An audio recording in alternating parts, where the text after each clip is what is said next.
Hello everyone, स्वागत है आपका अपने यूट्यूब चैनल आरजे क्लासेस के अंदर। और मैं लेके आ चुकी हूँ आपके लिए जो हमने टॉपिक कंप्लीट किया था, नीति निर्देशक तत्व। तो चलिए स्टार्ट करते हैं। लेकिन इससे पहले अगर आपने ये पूरा टॉपिक नहीं देखा है तो ऊपर आई बटन में आपको वीडियोस मिल जाएगी। चलिए स्टार्ट करते हैं। पहला प्रश्न है, भारतीय संविधान में राज्य के नीति निर्देशक सिद्धांत को किस मुख्य कारण से सम्मिलित किया गया है। तो मैंने ये आपको बताया था कि भारतीय संविधान में इनको जो दूसरा नाम दिया गया है वो है लोक कल्याणकारी राज्य की स्थापना के लिए इनको हमारे संविधान में जगह मिली है। तो इसका राइट आंसर होगा ए, लोक कल्याणकारी राज्य की स्थापना के लिए।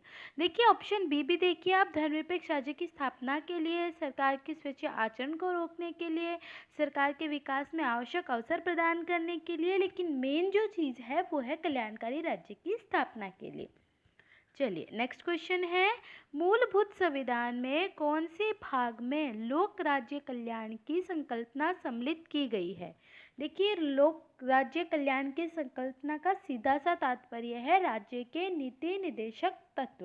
तो इसका राइट आंसर होगा डी, राज्य के नीति निर्देशक तत्व। नेक्स्ट क्वेश्चन, संविधान का कौन सा अंश भारत के नागरिकों को आर्थिक न्याय प्रदान करने का संकेत करता है।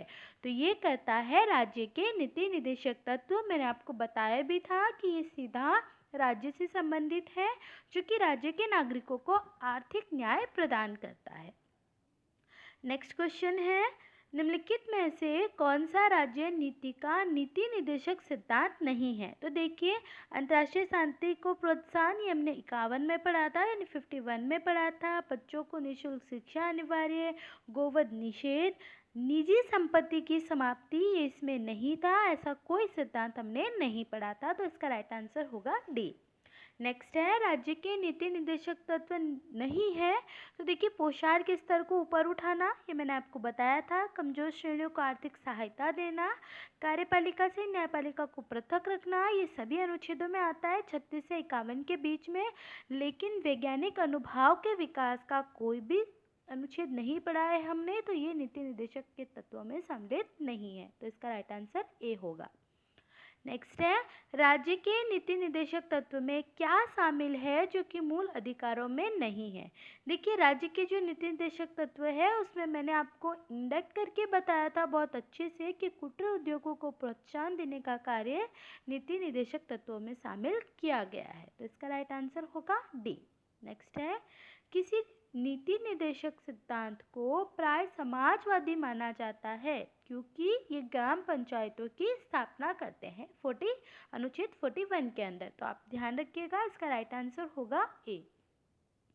नेक्स्ट है, निम्नलिखित निर्देशक सिद्धांतों में से वह सिद्धांत कौन सा है जिसे गांधीवादी सिद्धांत कहा जाता है। तो ये भी मैंने आपको बताया था, सर्वशासन या स्वशासन से प्रभावी एकलों के रूप में ग्राम पंचायत का गठन ही हमें गांधीवादी सिद्धांत की ओर ले जाता है। तो इसका राइट आंसर होगा बी।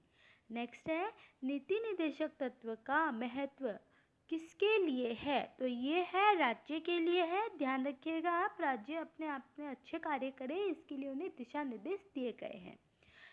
आज का हमारा लास्ट क्वेश्चन है, भारत के किस राज्य में समान नागरिक संहिता लागू है। तो ये लागू है गोवा के अंदर।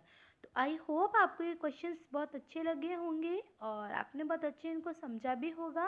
अगर कोई भी डाउट हो आप कमेंट्स बॉक्स में ज़रूर बताइएगा। नेक्स्ट मैं कुछ क्वेश्चंस और लेके आऊँगी कल। आज के लिए इतना ही। अगर आप हमारे चैनल पे नए हैं तो प्लीज़ चैनल को सब्सक्राइब कीजिएगा, लाइक कीजिएगा, शेयर कीजिएगा। Thank you.